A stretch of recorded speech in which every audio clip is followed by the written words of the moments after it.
Right, this meeting is being recorded. Welcome, everyone. This is our regular monthly call of the DOE Weatherization Assistance Program Trainers Consortium. Hope you all had a great 4th of July and enjoyed a relaxing 3-day weekend. So today, after we go through our regular network updates, I'm really hoping to use this call as like an open conversation to get your all's input about, all things workforce related. I think we've been aware of this issue for years. I was reading back through some of the national evaluation reports from 2008, 2011, and even back then we were facing these issues. So I have kind of a laundry list of things that I want to get your input and feedback on, and I'm always open as well to hearing any kind of additional ideas that you have that we haven't thought of yet. But before we jump into that part, let's go through our regular network partner updates. So I didn't check in with everyone beforehand, so I'll just do kind of a roll call. Amy English from CAP, do you have any updates for the group? Hi. I don't have any specific updates. The number one priority for us right now is finalizing the energy track for the annual convention, which is happening the week of August 30th through September 3rd. It's actually September 1st through the 3rd. And I hope to be sending out a newsletter with a detailed description of all the different sessions and the time and the registration information. Workforce related, I am trying to put together an issue of our newsletter that will focus on at least two. I'm looking for more if anyone has any that they'd like to have profiled. But I'd like to talk about 2 youth training programs that work with high school students. So I'm looking for more good stories about weatherization and energy trades programs that target youth. And I think that's it for me. I'm still recovering from the holiday weekend, and I'm really glad we're not on camera. Duly noted. Okay, will you say again about the conference? I didn't get that down in time. Our annual convention is taking place September 1st through the 3rd. There are pre-convention convenings on the 2 days before that. So when I first spoke, I flubbed the dates because for me, I'm going to be in Boston for that whole week. But the part for people outside of CAP is Wednesday, September 1st through Friday, September 3rd. And I'll be sending out a detailed edition of our newsletter with a special edition with detailed session descriptions and registration links probably this week. The conference is also, I will say, it's going to be a hybrid conference, which means that it's happening in person in Boston at the Boston Marriott, but it is being simultaneously also webcast. So we're still working out the details on that, but when you go to register, there's an in-person option as well as a virtual option, and the virtual option is obviously quite a bit cheaper. Excellent. I hope we see a lot more of that moving forward. I hope we've learned from this whole virtual conference experience and can make things more accessible. Thank you, Amy. Next up, Anna Sullivan or anyone else from IREC. Do you have any updates for the group? Hi, Kelly. We don't have any updates, and I have too much background noise, so I'm going to mute myself again. Thanks. Okay. Safe travels. Thanks. Okay. What about anyone from NREL on the call have any updates? If not, I can talk about the summit in mine.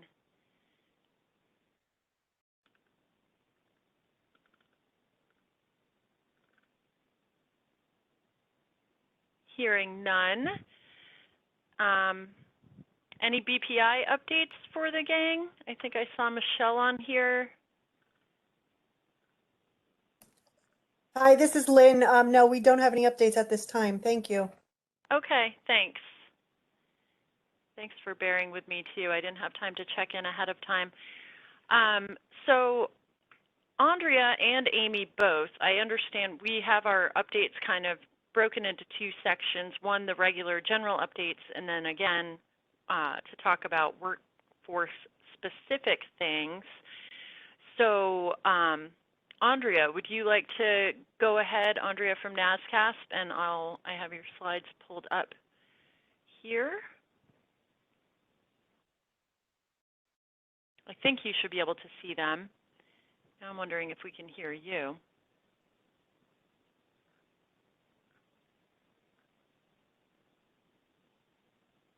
Can you hear me? I can hear you. Okay. Go ahead, please. All right. Okay. So we do have a brief legislative update.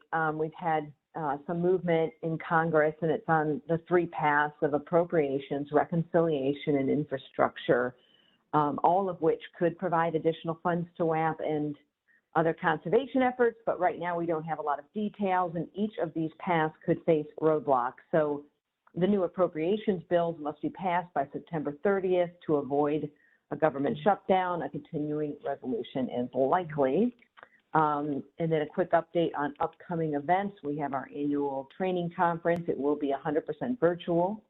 It's a 4-day version, September 20th through the 23rd. And we'll have registration links out sometime soon in July. And then with regards to the Weatherization Training Summit, NASCASP is co-presenting, Kelly, with you on training needs assessment, and we'll also be hosting a session on diversity, equity, and inclusive workforce strategies, and it will include group discussion, so please come prepared to share and talk.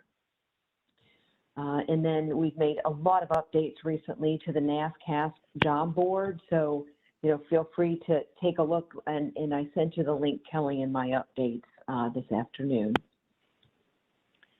Yes, and feel free to go ahead and drop that in the chat now if you want. It's usually a few days, if not longer, before I get these notes out. So if you can, feel free to send that out to everyone so they have it immediately. Thank you. And then, Sure. Yeah, any okay, we'll finish all the updates and then ask for questions. So Amy Klusmeyer, do you want to do the updates from DOE, or do you want me to do that and then hand it over to you when we jump into the workforce-specific stuff? I can just make a few quick notes here. Good afternoon, Great. Everyone. I think Derek's not able to attend, so just a few notes from DOE. Last week, there was a Federal Register notice published for the Weatherization Enhancement and Innovation Awards. I'm sure some of you attended the listening sessions for this program back in March. This is another opportunity to submit some public comment on those awards, and the deadline for comments is July 30th. So I will put a link in the chat right now, and hopefully you all can see that. That's where you can go to read that notice of intent and submit your public comments. The only other note we really have is on the EERE FY 2022 budget request. EERE has requested $400 million for weatherization and formula grants. That includes $10 million for headquarters TNTA, and the remaining $390 would be for the formula program.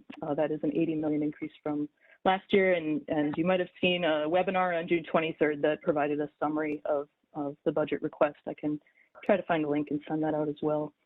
And for today's conversation, I would just note that workforce development and state and local partnerships are definitely key emphasis areas in the budget request this year. So that our hope is that $10 million would enable some additional resources for workforce development at the federal level. And I think that's all I have. I believe Erica is listening in today as well. So if I missed anything, just jump in. Great. Yeah, if we miss anything, Erica, please drop something in the chat or let us know. The only thing I would add, I guess, since Juliana from NREL isn't here to say it herself, is if you have not registered to take part in the Training Provider Summit that NREL is hosting on a very slick and cool platform next week, starting next week. It's next Tuesday and Thursday, and then the following Tuesday. I would highly recommend it. I think it's a really good lineup. It's a good lineup of topics. It's a really good opportunity for you all to make sure that you're being heard, you know, what you're facing out there. There's a lot of opportunity for discussion and specific breakout sessions to talk about, you know, all kinds of things, like more about ramp up, about updating the quality work plan, and how that could be good. I see from Michelle, it says my audio went out. Is that true? Or is it just for her? Well, I guess if that's true, you wouldn't be able to hear me. Hear you. We can hear You you. can, okay. I just realized how silly that was. It's like asking someone if they're asleep. There's only one true possible answer. Okay. Sorry, Michelle. I think that must be on your end. But yeah, if you haven't registered already, please do, and I hope you will take part and be part of the conversation. If you somehow can't make it to that, I'll try to make sure that you have an opportunity to provide input just through this group and in general, because you're a valuable resource for us all. So with that, I'd like to turn Alan, I'll put that link in here as soon as I kind of turn over the conversation. So let's get to our main topic. Dan, I'll put it in the chat in just a second, so you'll have the link to go register. So we want to have a broad conversation, and what I was thinking of doing is first giving you all kind of an overview of what's going on at the different levels in the program in case you aren't aware, and kind of what appears to be working out there. And then hopefully there's time to go through some other things that have been percolating, like we've been thinking about things that this group might be really great at either providing input on, or maybe even assisting us in developing, like recruitment stuff, job aids. I want to talk about eligibility. Amy, I hope that's just you getting the feedback. I'm not getting any.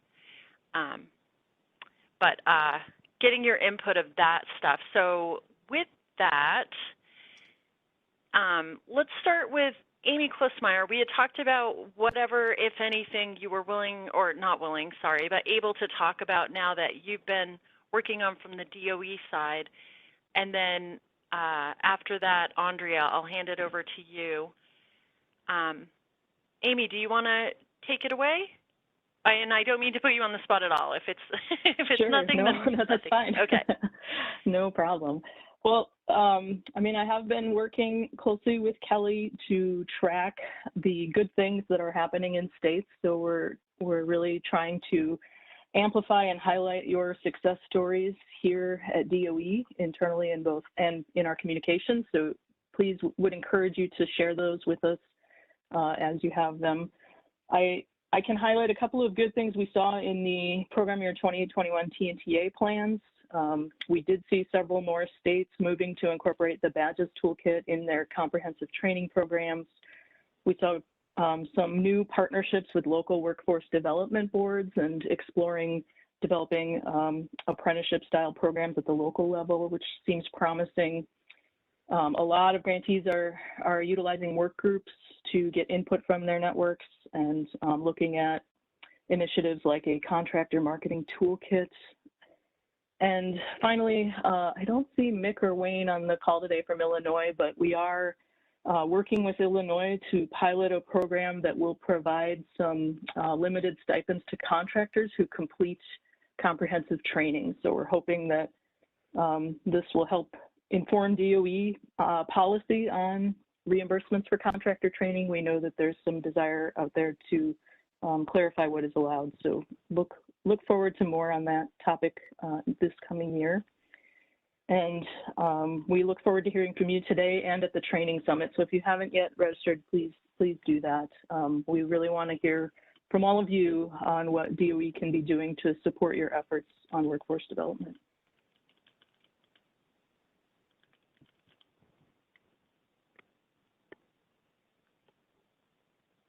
And I think I'm also looking forward to hearing from NASCAS and Andrea. So I think I would pass it over to her at this point. Great, thank you. Okay, Andrea, I'm going to pull up your slides. Can you see them? Great. I can. Great. Okay, the audio, the visual, it's all working. Take it away. Okay. Okay, thanks so much, Kelly. This is Andrea Shore, WAP Director for NASCAS. Kelly, thanks for having us today. We can go to the next slide. I wanted to give you an update on some of our workforce development efforts. As some of you may know, we had heard from our members. They thought workforce development was one of the top 2 issues to potential barriers and success in weatherization. So we did a call for participants in 2020. We have 11 members on the Workforce Development Working Group. All 5 regions have been represented, and we've met bi-weekly since May to try to discuss challenges and opportunities and prioritize our workforce development activities. And in the next slide, one of the things, there were 3 priorities that the working group identified. One, they really felt that we needed some type of wage survey of our core WAP job classifications and positions. And then the second one was they also thought having some best practices in hiring and attraction and retention would be helpful. And then their third priority was the creation of templates for career ladders.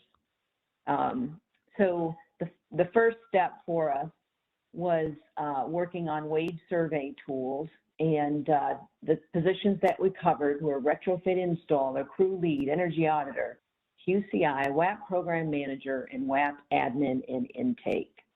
Next slide, please. This is an example. We ended up creating 2 survey options based on feedback from the NASCAS member planning and action meetings. So the first option collected job position information, and it was on the employee level wage data. It also included the years of experience they had and certifications held. This was actually the preferred option for the working group. But when we launched both survey tools, we found that they were used pretty evenly by the 27 states that participated. In the next slide is option 2, and it was just a little easier for the subgrantees to complete. We lost the years of service and the certifications, but there was a minimum hourly wage range and a maximum, and then it also allowed folks to tell us how many were in that role currently and if they had a number of vacancies. So otherwise, they were exactly the same. And in the next slide, so after we had tested both these survey tools, we loaded them on our website. We created a training webinar that we hosted with all of the grantees, and we recommended that they pick either Survey 1 or Survey 2, launch with their sub-grantees in February, and try to wrap it up in late March or early April. Next slide. We did get 27 states to participate. We had 286 sub-grantees respond. So when we received those back in early April, we assembled the 27 state wage summaries, and we delivered that back into a readable format to the state WAP managers to meet with their sub-grantees and talk about the data that they gathered. We also reached out to some of our partners like NREL and IREP, and we shared our wage data summaries for both option 1 and option 2. And we have been holding weekly meetings, bi-weekly meetings with NREL. They have been just amazing to work with. And if Juliana was on the call, I'd tell her thank you. They have been so helpful in doing further data analysis for us. We were able to get that data analysis back from them, and Paige Milson, our data analyst, has done a fabulous job of creating a wage dashboard map from the participating states. And we literally just got this thing approved on Friday, so it'll be up on our website tomorrow. But it's on the next page here. This is just an example of what the Tableau graphics will look like. If you wanted to drill down, for example, into it, you'd hover over by a state and you'd be able to see this is what the retrofit installer is. We have the average wage for a retrofit installer, the medium minimum wage, we have the maximum wage, and then the minimum and maximum wage. And there's explanations of all, like, what does this mean? And there's explanations within inside the Tableau graphics if that any of that confuses you. In the next slide, you could hover over any of the participating states and you can select one of their positions, either retrofit installer or energy auditor, for example, and be able to get a really quick snapshot of what the average wages are and what the minimum and maximum wages are in that state. In the next slide, please. We also, so if you remember in that survey option 1, we were able to collect data on years of experience and certifications. We weren't able to do that in option 2, but for the folks who participated here, we have some graphics that represent, you know, here's what your wages are for a WAP manager, 0 to 4 years, at 5 to 10, 11 to 19, and 20 plus. And you can certainly see an upward progression that correlates to years of service. And in the next slide. And then we also had some information on certifications. We were curious to see, does a certification have an impact on what a energy auditor is making? And so, you know, if we take the energy auditor, for example, the NC represents no certification. Now, it's always tough when you're trying to make national numbers blend, so keep that in mind. And I think always the state level data is the most specific, but we did have, for example, in the energy auditor, their average salary is $20.77 without a certification. When they move to an energy auditor certification, the pay range moves up to $22.74. When they combine that with a QCI and an energy auditor, that pay jumps up to $26.48. And so in that particular instance, it does prove positive to actually have certifications behind that job classification. And in the next slide, yeah, this was another step in it. Again, great work by Paige and Kevin from NRAIL. We also wanted to have a comparison of what the living wages were. So we did, you know, for the states participating, we front loaded their information first, and eventually we'll have other states in here. But we had county living wage for a 1-person household, county living wage for 2 persons, and then the county personal income per capita. So our data sources here were the MIT living wage calculator, and for the personal income per capita, it was the Bureau of Economic Analysis. But again, this is interactive. You can select on your state and be able to drill down the numbers and then see whether or not the positions that you're hiring for, are you paying a living wage in that particular county. Next slide, please. Yep. So again, just thank you so much to NRAIL for all their work in doing the data analysis, and Paige Milson. Our next steps, for the last 2 months, we've been working within the Workforce Development Working Group, and some of our survey questions were open-ended, and we asked the subgrantees, could you report out any best practices that you might have in recruitment and retention? So we broke into subgroups, one on attraction and recruitment, the second one on training and partnerships, the third one on retention and succession planning. And we're working through the month of July. We hope to have the best practices in a kind of a PowerPoint presentation, and we're probably going to take it on the conference circuit. We plan to present this information at the NCAP conference and also at the NASCASP conference. So stay tuned for more.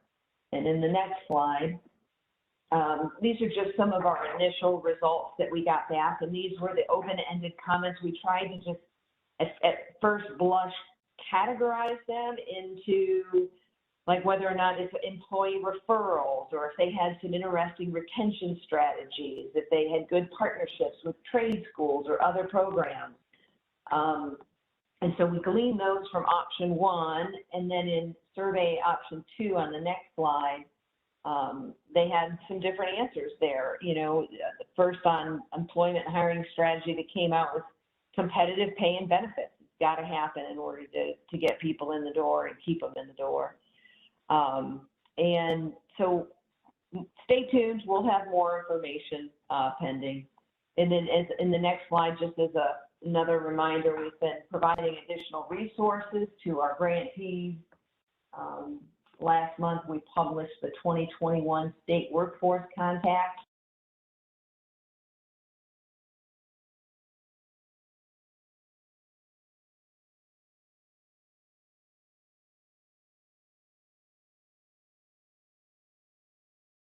Did we lose Andrea, or am I the one who's out? We lost her audio. I'm not seeing her at the moment. She's still on, but the audio is not connected. Okay. Well, we were getting close to the end. Stacy, sorry about that. I just saw your note that it was hard to see the graphics in the slides. I think in WebEx you can zoom in. There should be a little microscope and zoom in on the thing that's being shared, but I will also be sharing these slides themselves.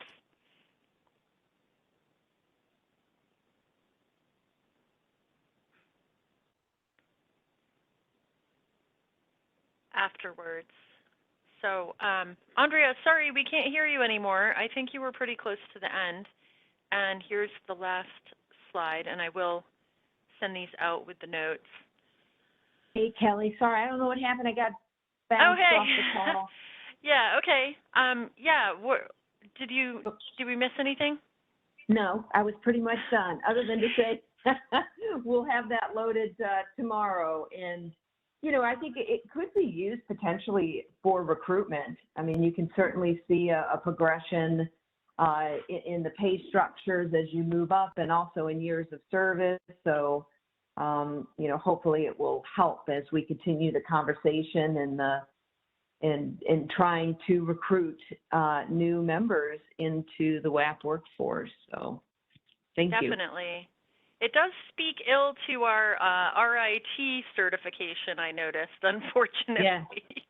It does, you know, odd. and it was odd. And, you know, I don't know if it's because it's tough when you're trying to make almost national comparisons, right? And if you didn't have that many people, it could skew that significantly. So keep that in mind. That yeah, I know there are like a handful of people who went through the RIT certification, so it would be so easy for that data to just be kind of an anomaly. Exactly. Yeah. Okay, this is great. So I think you already answered, but in the chat there's a question of, will the report be available for download? I don't know about that. It's okay. like, I don't know. It's an interactive Tableau graphic, so I don't know if you can necessarily download it, but you can screenshot it and you know, send it to yourself possibly.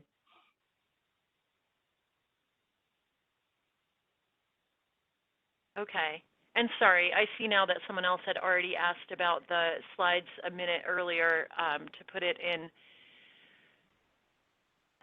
better mode. Apologies, the slides will come around to you. Just the reason I didn't do that is because it makes it so I can't then also be taking notes on my other screen or monitoring chat. So yet another reason to consider shifting the software that we use for these. Okay, so to add to what Amy and Andrea mentioned, also in part of working with Amy on this stuff on behalf of DOE, I've also been talking to workforce development kind of experts, you know, people who've been doing this kind of thing for years and years and years to figure out what that landscape might look like for us. I think that what we've been seeing a lot is that, you know, if you're at a grantee or if you're assisting a grantee, if you haven't already reached out and started building a relationship with your kind of alternate at the workforce level of the level you work at, so your Department of Labor at the state level, you know, ask them out for coffee, talk about what you're thinking about, talk about the challenges and the opportunities that we face in this network. And it's a long process. So I think just getting that relationship going now, or recommending that people get that relationship going, is one of the best early things you can do on this whole workforce side, because they have a lot of money. They're already experts in workforce development. We just need to let them know the specific, you know, ins and outs of our program.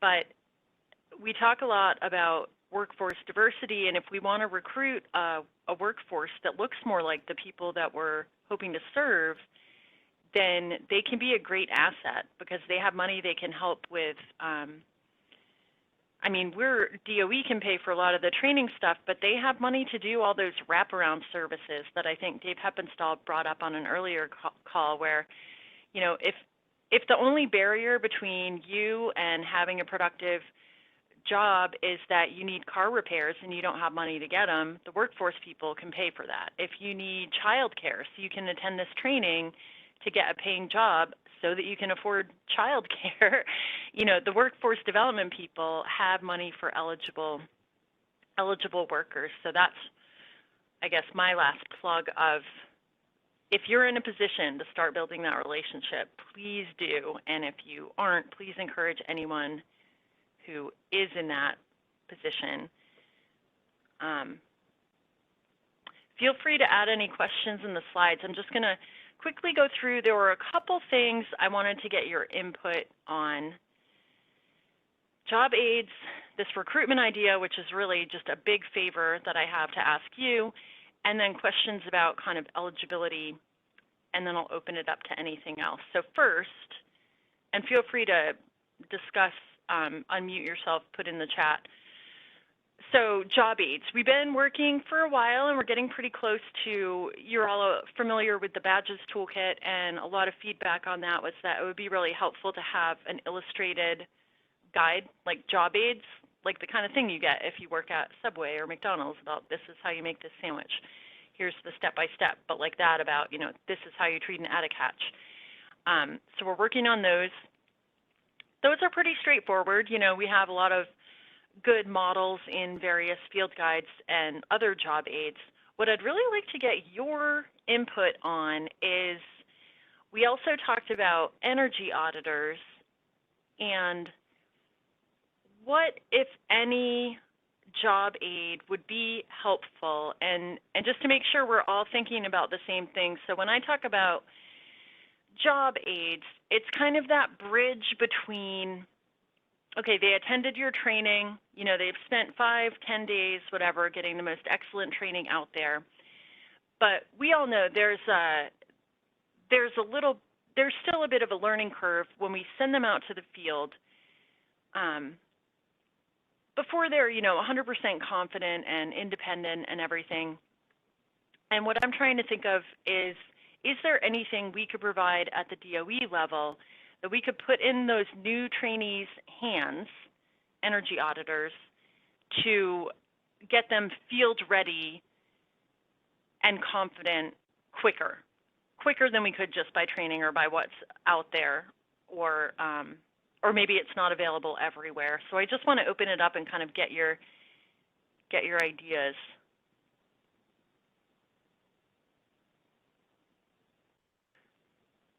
An app they can use that has step-by-step image guides and short videos.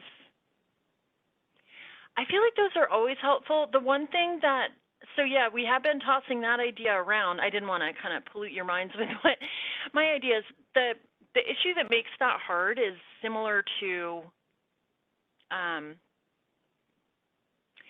what makes the installer job aids hard. With the installer ones, we at least have the SWS. We have like a national standard of this is what installed work should look like, and then it can be customized. For the diagnostics, that part can vary state to state. And, you know, we do have the BPI energy auditing standards, but they aren't as specific as I think what you're thinking about. So there's the question of how to make it generic enough that it's helpful and useful, and anyone in any region, ideally they would be working with you all, you could take it and customize it for them, but without it kind of contradicting some other standards they have. Any other thoughts? And even if you agree that that would be the thing, let me know. I feel like we've been kind of working in a vacuum. I don't want that.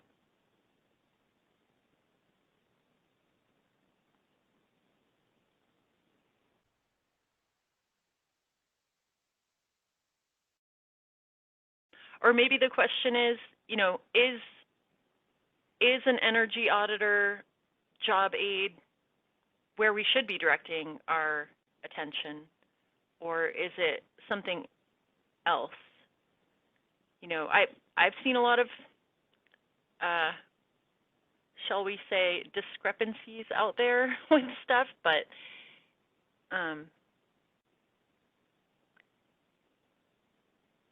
customizable checklist, that's a good thought. Hum a few more bars about that. Like for how they run the diagnostics or how they collect the data.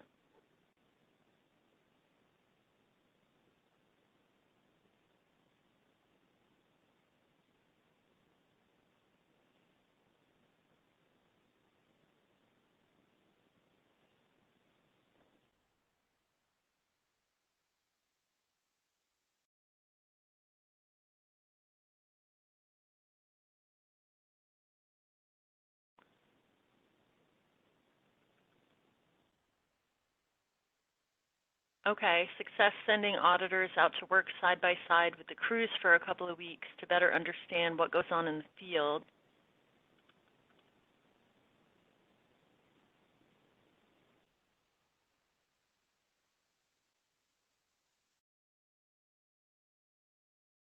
Funding to pay for continued training.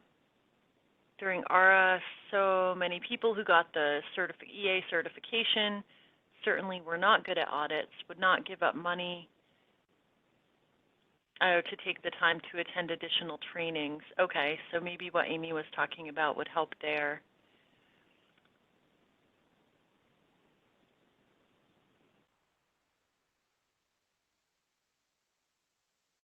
Ride-along training in the field from training centers. These are all really good ideas, and I think I have seen them work a lot. We don't have to solve it now because there are a couple other things I want to talk with you about. But if you do think of, if there is anything you can think of that DOE could help develop to put, you know, in the hands of those people going for the ride-alongs or in the hands of those people going to work side by side with crews, just be thinking about that. We're here, we have plans to develop something if it would be helpful, but we don't want to, yeah, thanks, Andy, right. There are like quick guides that are out there, so we definitely don't want to reinvent something that already exists. We want to fill any additional gaps, especially thinking about ramping up and having trainees. Pete said a diagram of if this exists, then do this, and then break it down into almost like a flow chart. That's a good idea. Funding for expert EAs to do ride-alongs. Okay, this is good. A way to help structure the role into the energy auditor role into levels and progress it in complexity. These are all great ideas. Okay, this is definitely, these are great. Keep them flowing.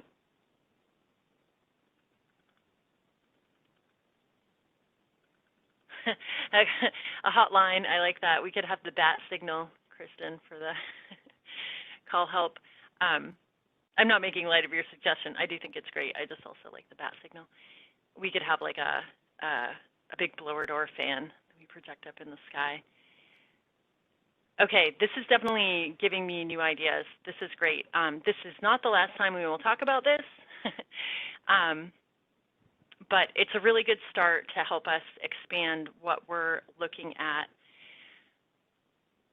I'm going to move on now, but feel free to keep dropping things in the chat if you think of other ideas. I'll save all this at the end. Okay, so recruitment. We hear a lot about recruitment and how it's so hard, and I was kind of talking with Amy Klosmeyer the other day or a couple weeks ago, and she hit upon what I thought, not to make you blush, Amy, but is a brilliant idea, which is, you know, the wage survey that NASCAS did, that's going to be huge. It's going to help so much. Somebody else had an idea about talking about the impact of employees leaving, so we understand.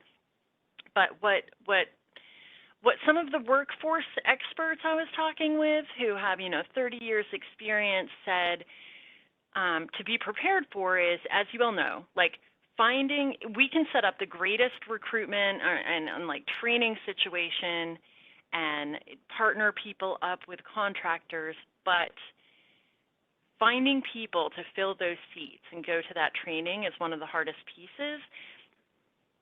And what they said is part of successful recruitment is, getting our message and our mission and our value out there of what they'll be joining if they join this weatherization family. And so Amy kind of hit upon the idea, and I thought you all would be perfect to do this, is if you would be willing, when you have trainees coming to your center, in the different job categories, whether they're an installer, an auditor, a QCI, something else, starting to collect just little recruitment videos where we ask them maybe the same 2 or 3 questions about how did you get into weatherization, what do you like about working in this program.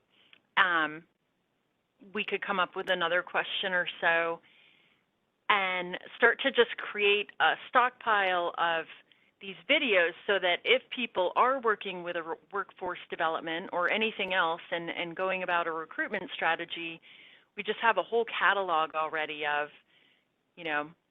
here's why you should be interested in weatherization and here's why it matters. And we have some of those real heartfelt videos about what we do as a program, but what we're missing in a lot of areas anyway is, what it means to do that work.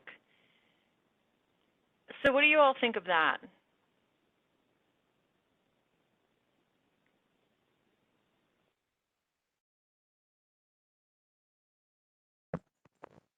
Yeah, Suzanne, that would be a good question. Like, why do you like what you do? Why is it important?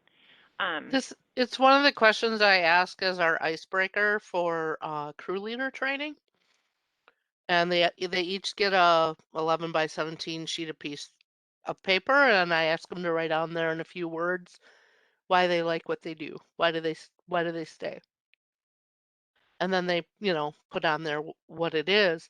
But I've been thinking about this a lot because I've been at so many workforce meetings, and it's like, how do we recruit people?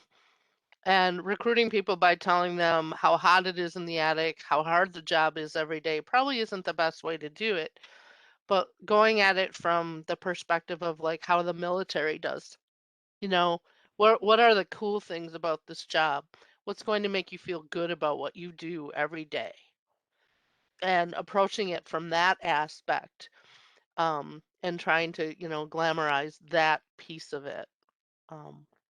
Because I get the feeling that a lot of folks that work in weatherization, they have the same kind of core. That's just my thoughts on it.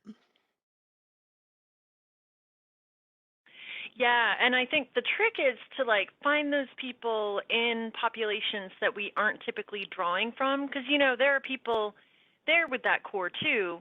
They just maybe don't know that this serves that same whatever it is, a need to feel that you're doing good or doing important work and helping people.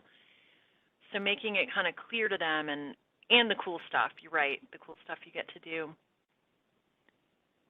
There are some really good ideas coming through with the chat. So So it sounds like, do you all think that that would be a worthwhile project that we could kind of figure out how we want to do it? I like the idea of having them post selfies. I also like the idea of kind of you guys doing them at the training centers, at least some, because just I feel like the lighting and the production value might be really better, but it might be good to have a mix.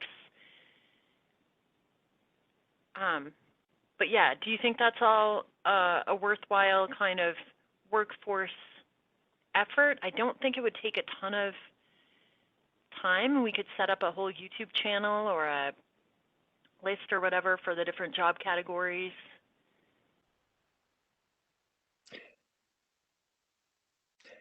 Kelly, can I say something? Of course. Yeah, this is Dave. I appreciate the positive spin approach, but also the reality of what's the work like, not having people shocked by seeing how down and dirty it is, whatever, being prepared to do the tough work. You've got to get the balance. Yeah, totally. And that's an excellent point. That I meant to say that in the workforce thing. Another thing that the workforce experts I spoke with made a big deal about pointing out was if and when you are starting to develop a program with maybe a workforce development, to be really clear and upfront. And once you get people interested, you want to let them know really early on exactly what Dave's talking about, of like, you don't want to invest all this time and money in them if they go day one on the job and are like, whoa, no, this is not for me, this is not my thing. So right, there does have to be a balance. Thanks for reminding me, Dave. Yeah, so Lori says, I think this is also a good point. You know, recruitment would be easier if wages were higher. I agree 100%.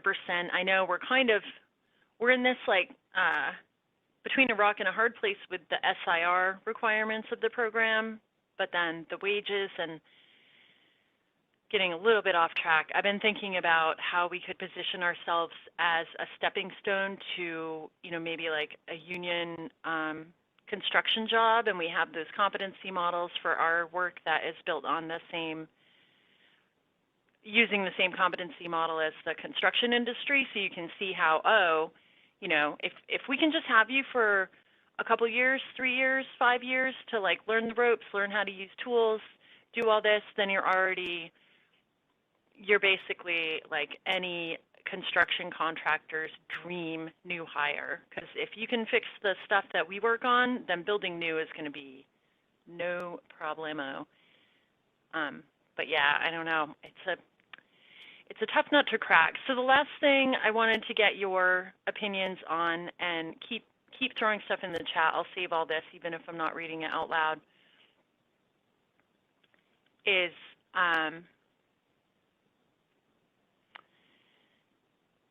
so talking with workforce people, an issue that came up that I just kind of wanted to take your temperature on and see if you'd been thinking about this. Like in Maine, I talked to a couple experts here who've been doing it for, whatever, decades, and I think we probably aren't unique. There's a lot of money out there now to do workforce programs for people who are victims of the opioid crisis. And that reminded me of some conversations we had during ARA where there was talk about, you know, I think we were talking about workforce with like working with rehabilitated criminals, you know, no violent crimes, but they might have had like a drug conviction or something, and it got very sensitive. And that's something, I don't think we need to figure it out necessarily on a national level, but something that we should be thinking about. So has this come up for other people? Like if we are talking about recruitment and workforce, are there eligibility limitations? Like would we be happy to work with one of these opioid type programs, though we know we're dealing with people who may have, you know, a nonviolent conviction? Or is that just like no deal? You know, we won't work with those people, send them into these houses, which, I mean, kind of means we're saying our criminal justice system doesn't work, but I also see the sensitivities. What do y'all think of? Have you thought of that? I've heard like age being a restriction before, like we can't have people under 25, but I haven't heard anyone talk about the convictions of nonviolent crimes or any kind of other things that we'd want to know about to tell workforce partners.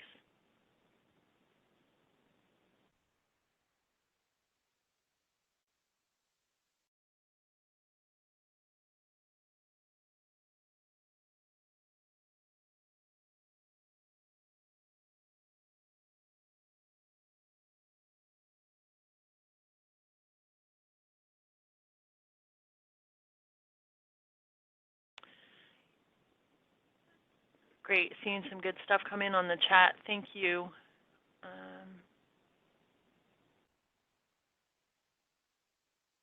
Okay, so Head Start already has kind of guidelines, and you could just adopt those. Lori says they'd need counseling and support. And exactly, that's exactly like the kind of wraparound stuff that the workforce programs pay for and support. So we could really, you know, make great partners for them and position ourselves as that stepping stone into the clean energy economy. Oh, but Randall says that he's not excited about that. Yes. Right. So Randall says this is something that's come up a lot, and I know we're coming toward the end. Not too excited about WAP being a stepping stone to a better job. It takes a lot of time and resources to get them certified and properly trained, although, I mean, installers don't have to be certified. It's just QCI right now and EA. Maybe. But what can be done to make WAP positions the better job that's worthy of a career? Yeah, that's the thing, isn't it, Randall? Everyone is kind of our self-limiting factor of how do we balance the investment we make in these people with the fact that, you know, we can't offer them the same kind of wages they could make as a plumber or an electrician. So what are we happy with? Is getting 2 good years out of an installer good enough? 3, 5 out of an auditor? I don't know. I think we need to find something, though, where, you know, most people are not going to be happy being an installer for 30 years. So, yeah.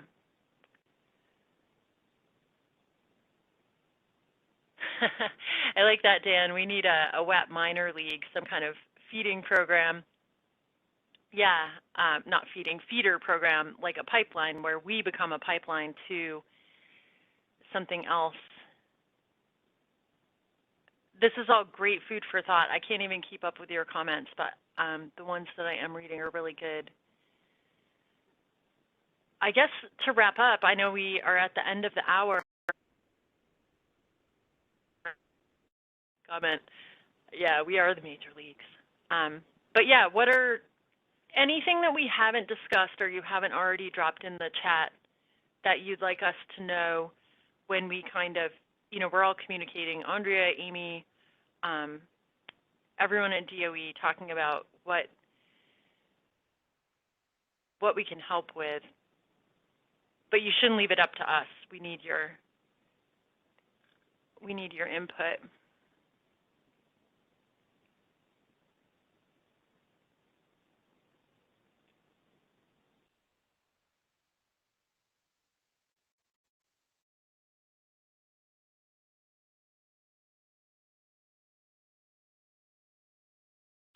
Oh, good question. Scott's asking if anyone uses AmeriCorps staff or positions to recruit. If anyone has an answer to that, drop it in the chat. Otherwise, I'll include it. I'll just include it in the notes. Good point, Alan. Huh. Stacy, I might follow up with you on that about the AmeriCorps. That would be great. Thanks. All right, with that, thanks you all for, I know we went a minute over. I've been recording these and I made us a YouTube channel. I don't know if any of you saw in my last set of notes, but I'm just going to keep our watch list going and add the monthly calls with the date at the beginning so they'll show up ideally in order for you. But I'll also send some notes after. And keep in touch. If you think of anything, I know this recruitment thing, we aren't going to solve it all at once, and I mean, it's always going to be a challenge, but we have to be able to make it easier on you all out there trying to do this stuff. So keep me posted. Reiteration of my happy 4th of July, belated 4th of July wishes. And I'll talk to you next month, and hopefully I'll see you at the Training Center Summit. If you haven't already, I'll leave the chat up. Way up toward the top is the link to register if you haven't. So I hope to see you there. Thanks, everyone. Bye. Bye. Bye.